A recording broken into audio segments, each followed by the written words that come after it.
ضعیف روایت مردود روایت ہوتی ہے، اس کی کوئی حیثیت نہیں ہوتی۔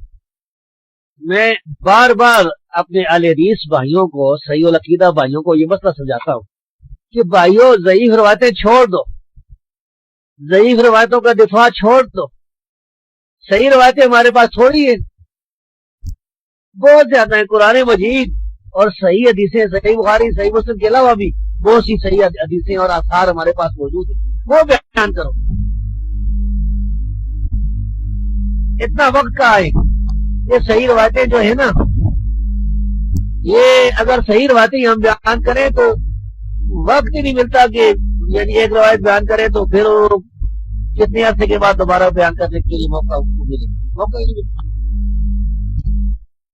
اتنی زیادہ ہے صحیح روایت۔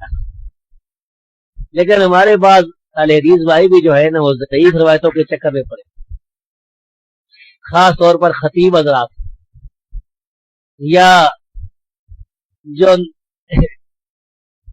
عام قسم کے جو شیخ الحدیث حضرات ہیں بیچارے، جو جدید تحقیقات جن کا علم ہے نہیں، وہ ضعیف روایتیں بڑی خوشی سے بیان کرتے ہیں اور پھر پھنس جاتے ہیں۔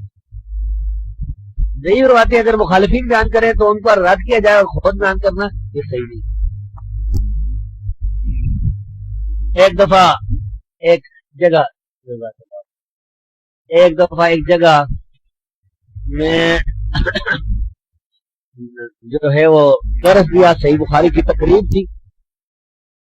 اس تقریب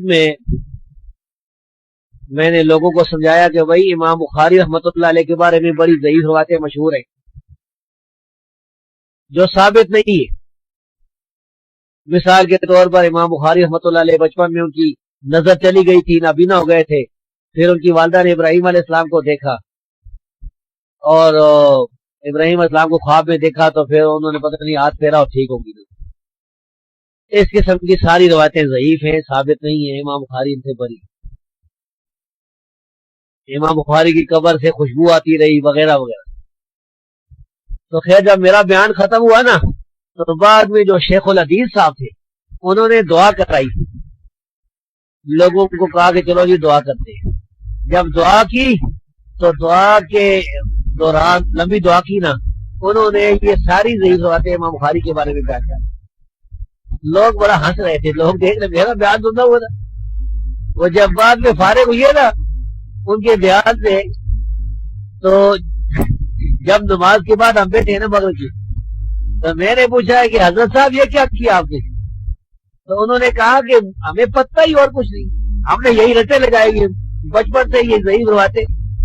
عام طور پر اہل حدیث جو ہے وہ جو بندیوں بریلوں کے پاس پڑے ہوتے ہیں تو ان کے پاس پڑے ہوئے ہیں وہ ضعیف روایتیں یاد کی۔ اب جب آنکھیں بند ہوگی، جب درد شروع ہوگا تو ظاہر ہے کہ وہی روایتیں ہیں۔ اہل حدیث بھائی کو بھی چاہیے کہ بھائی صحیح روایتیں بیان کریں، ضعیف روایتوں کا تو کوئی نہیں، 1000 بھی ضعیف روایتیں ہوں تو کوئی اچھی